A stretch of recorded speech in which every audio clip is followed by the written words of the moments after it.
Hello friends, இது அபிதா லக்ஷ்மணன் சமையல். இன்றைக்கி என்ன பார்க்க போகிறோம் அப்படின்னு பார்த்தீங்கன்னா, உண்டியல் சேமிப்பு தான். எல்லாருமே ஏதோ ஒரு விதத்தில் சேமிப்போம் இல்லைங்களா? இது ஒரு சின்ன குழந்தைங்கள்லேருந்தே எல்லாருக்கும் நம்ம சொல்லிக் கொடுக்கக்கூடிய மிகவும் முக்கியமான ஒரு பழக்கம். காசை வீணாக்கக்கூடாது, நம்ம சேமிக்கணும் அப்படின்ட்டு. இந்த உண்டி வாங்கி பார்த்திங்கன்னா 1 இயர் ஆகுது. நல்ல ஸ்ட்ராங்கான உண்டிங்க. எவ்வளோ ₹100க்கு வாங்கினோமா என்னன்னு எங்களுக்கு தெரியல. 1 இயர்க்கு முன்னாடி வாங்கினது. உடைக்கிறேன் சுத்தியல் வச்சு உடைக்கிறேன், உடைக்க முடியல ஃப்ரெண்ட்ஸ். ஓங்கி ஸ்ட்ராங்காக ஒரு கோடு போட்டதுக்கப்புறம் தான் உடையுது. நல்லா பார்த்தீங்கன்னாவே நல்லா ஸ்ட்ராங்காக இருக்குது அந்த இது. மேலே லேயரே பார்த்திங்கன்னா. ஒவ்வொரு நாளைக்கு நம்மக்கிட்ட என்ன கிடைக்குதோங்க, ரூ. 1, ரூ. 5, ரூ. 10, ரூ. 100, சில டைம் 500 கிடைச்சா கூட போட்டு வைக்கிறது. அந்த ஓடு பார்த்திங்கனாவே தெரியும் எவ்வளோ ஸ்ட்ராங்காக இருக்குன்ட்டு.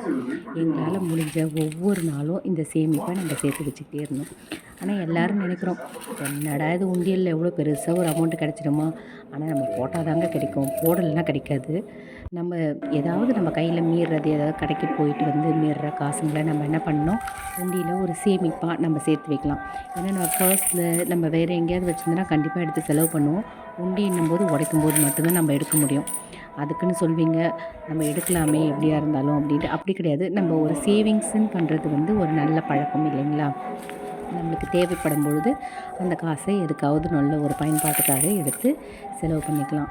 இந்த உண்டியல் சேமிப்பை பெரும்பாலும் நம்ம குழந்தைங்களுக்கு சொல்லிக் கொடுக்கணும். அந்த காசை வீணாக்கக்கூடாது. ஏன்னா பெரியவங்க ஏதாவது ஒரு ஃபங்க்ஷனுக்கோ எதுக்காவது காசு கொடுக்கும்போது அதை அவங்க வந்து அந்த உண்டியலில் சேமிக்கிற பழக்கம் அவங்களுக்குள்ளேயும் வரணும். இப்போ பார்த்திங்கன்னா ஒரு பெரிய அமௌண்ட்டு சேர்க்க முடியலனாலும் ஏதோ ஒரு அமௌண்ட்டு அவங்களால சேமிக்கும் பொழுது ரொம்ப சந்தோஷப்படுவாங்க. நாமளும் இதில் அப்படி தாங்க சேமித்தோம். பெருசாக எவ்வளோ வந்திருக்குன்னு பார்த்தீங்கன்னா ரொம்பலாம் கிடையாதுங்க. எங்களால் முடிஞ்சது சேவிங்ஸ். ஒரு 5000 சில்லறை எங்களுக்கு வந்துச்சுங்க. ரூ. 5270 வந்துச்சு கவுண்ட் பண்ணி பார்க்கும்பொழுது. அவ்வளோதாங்க நம்மளால முடிஞ்ச ஒரு சின்ன சேவிங்ஸ். Bye friends.